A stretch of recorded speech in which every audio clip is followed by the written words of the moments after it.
You should watch First to Third because of your commitment to excellence. Drunken debauchery. Athletic achievement. PBR. Competition. Women. Money. Let's go. Yeah. For those of you that want to know what we're all about, it's like this, y'all.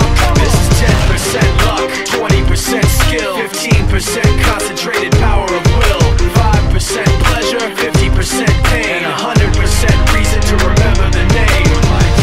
He doesn't need his name up in lights, he just wants to be heard, whether it's the beat or the mic. He feels so unlike everybody else, alone, in spite of the fact that some people still think that they know him. This week on First to Third, we have the man, the legend, the icon, Zach. Welcome, Zach. Yes. What's been going on, man? How you doing? I'm all right. How you doing? Hanging in. Good to see you. Thanks for being on the show. Welcome. I haven't seen you in a while. What's going on with your hair right now?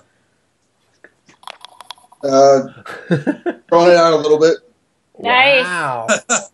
Longer than mine. That was a nice little, ta-da. Can't do the same thing. Sorry. I like it.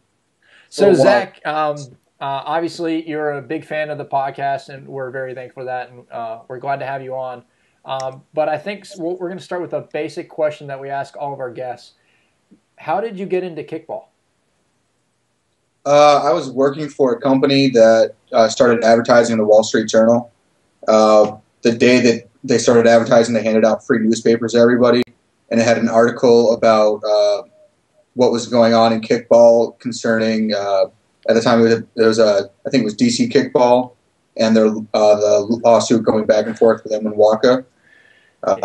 So the idea came from that, and me and a coworker were looking it up online at work, and at the time the only thing around us was either drive out 2.5 hours to Boston to play, or try to go and play in New York in another 2.5 hour trip. So about a year later, I was looking online and for a different league, and I couldn't do the nights that they were on, and I found out that Walker was starting up in Hartford.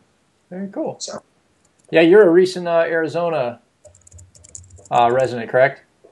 correct. I've been out here about a year and 2 months now. It has been that long. Jesus. How do you like it, man? I'm loving the weather. There's not really an off season. The only reason we're not playing for the next couple of weeks is because it's holiday for the Christmas holiday and then New Year's. We're starting back up, I think, second week of January. We're right in the middle of one of the seasons right now, and Waka leagues in the Phoenix area, they all wrapped up in December or are wrapping up. There were some weather incidents, so some of the seasons went longer, but so far half of them already have registration open for starting in February. Wow. Nice. Good to hear. That's real nice. So, Zach, you've been to a couple of circuit events now. Who are your favorite teams to watch? It depends on who actually makes it with the team. Meatballs have some very entertaining players to watch. They don't always make it to all the events. Watching the Meatballs play is one of those teams that's just, you can always learn something from watching them play. Panic Attack.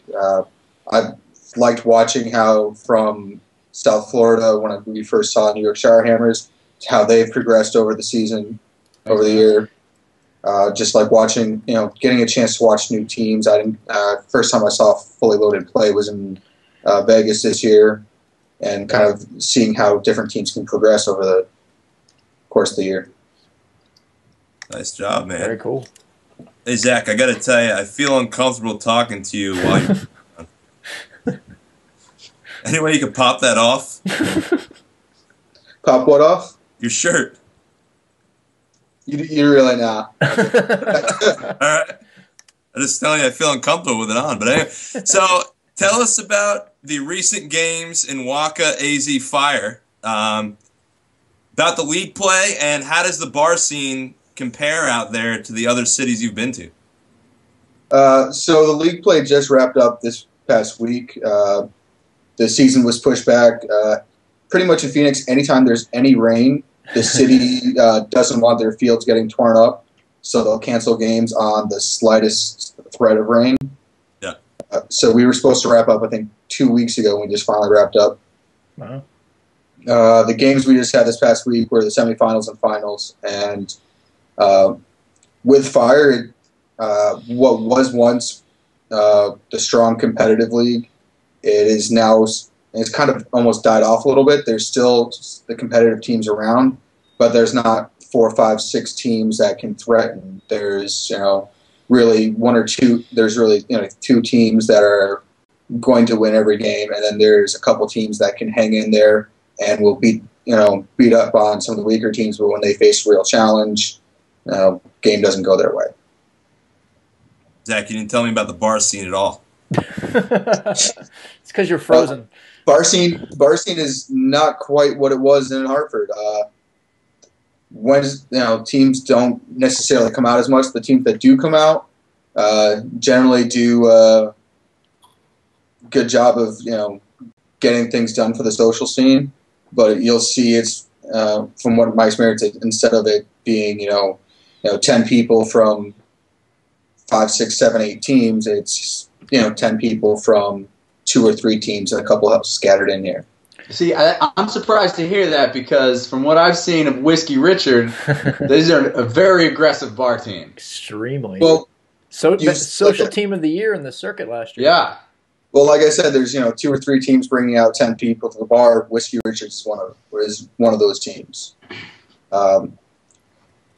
The best bar I've played on 4 different nights of the week so far out here, and the Naked League on Friday nights would probably be the best bar scene. So you mentioned Naked and Waka. Are those the only 2 kickball leagues out in Arizona? Or They're area? They're not, but the two largest. City of Scottsdale has a league that is pretty much confined for people in Scottsdale. Gotcha. They'll bring a couple of other people. I looked into them. I did not like the rules they use. Not playing there. There's a couple smaller independents, but not really anything that is as big as the other 2. I would say out of the leagues that I play in per night, Naked is probably the largest. Very cool.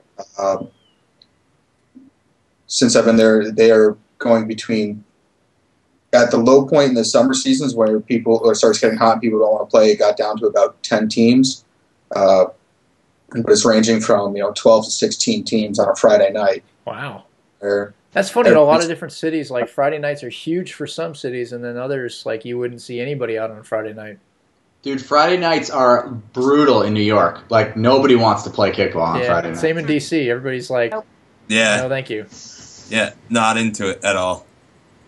But, Zach, you sent us a video of the finals of AZ Fire between Whiskey Richard and Straight to the Bank. What are we going to see here? So we're going to see what happens when you have 2 teams that have the ability to kind of take it to possibly take things to the next level, but they never really get challenged in league play. Gotcha. So there's going to be some just kind of sloppiness with decisions and teams that don't really get into situations with close games, so they don't have the experience in playing in games that are nothing going into the 5th. Games that are where after the first inning they're not already up by 5 runs. Gotcha. Nice. So, Zach, I have to say, your tournament stories have become legendary. Legendary, dude. Epic. What's your personal favorite kickball memory from all of the tournaments you've been to? He's speechless. That's a tough one. Especially since all the coolest things that Zach's ever been involved in, he has no memory of. I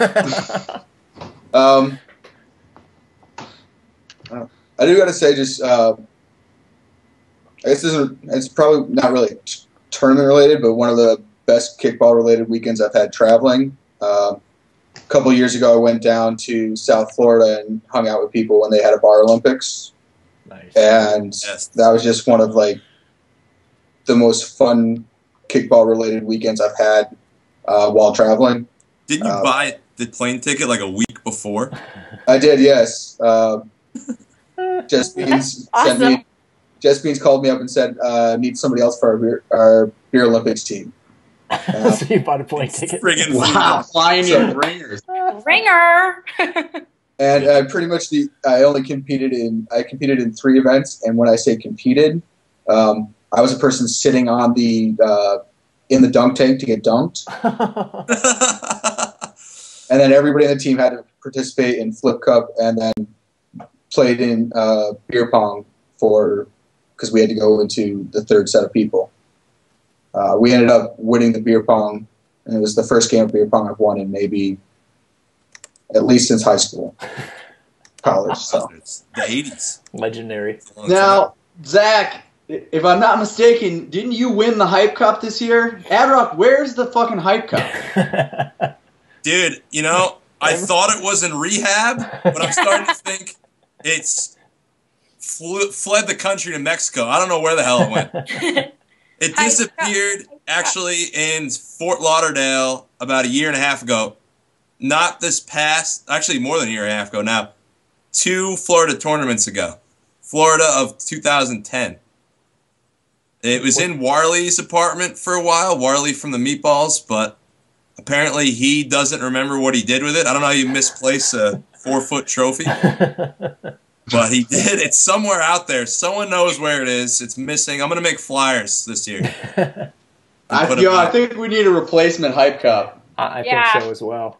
And Zach's going to be the first name on there after It will.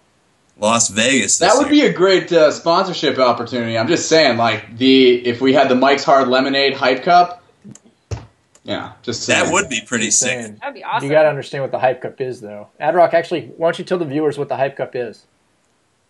It encompasses a body of work to one individual, and sometimes, some cases, many, who exhibits the most rock during a kickball weekend.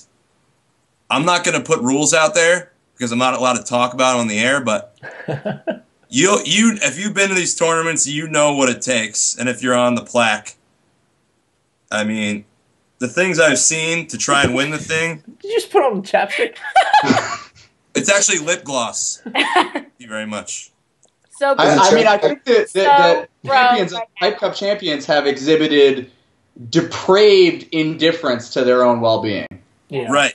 That's what it is. Put yourself in danger and other people. Not too much. I don't really know. Hype Cup danger. Hype Cup danger. Unforced. In the case for Zach, he won the Hype Cup at the 2011 Circuit Cup Championship, or the kickball weekend. I'm not going to say what pushed him over the edge to win that trophy, because if you watch, we've mentioned it on the show before. We've talked about it on the show, but I think that was regular viewers will remember. Actually, I got there was a weekend of work that went into that. That was a 4-year body of work for Zach. And it culminated with a 5 a.m. text from admin in caps. Zach wins Hype Cup. I'll tell you about it tomorrow. It was. Everybody who was texting me, this person should win, that person. No. The moment I heard Zach's story, it was over. Game, set, match. I tell everybody that story. It's the grossest thing I've ever heard in my life. I try not to tell it because I gross myself out.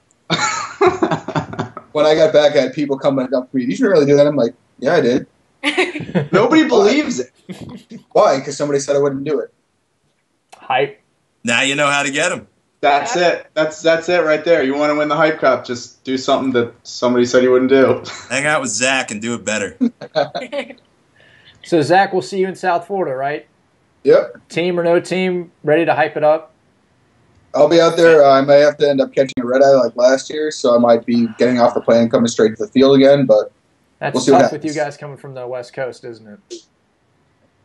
It is, especially with my job. You have to put a time off request in November, and it goes by rounds.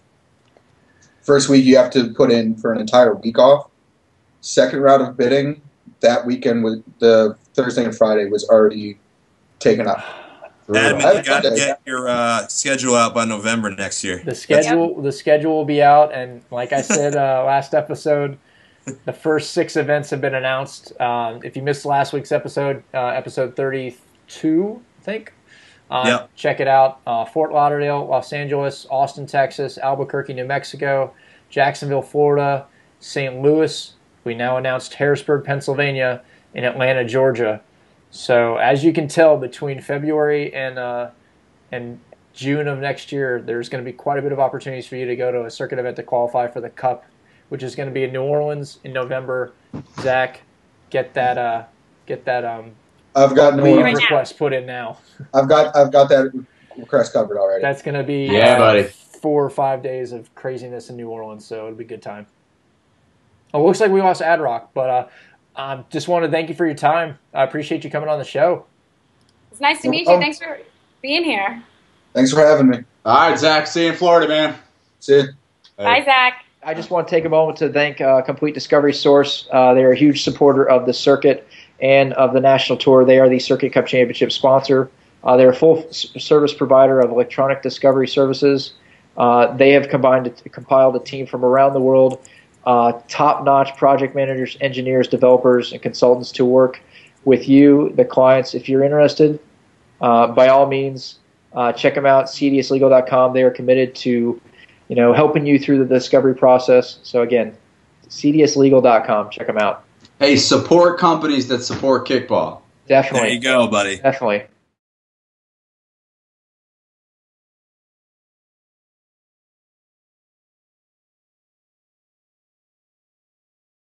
Without Whiskey Richards? They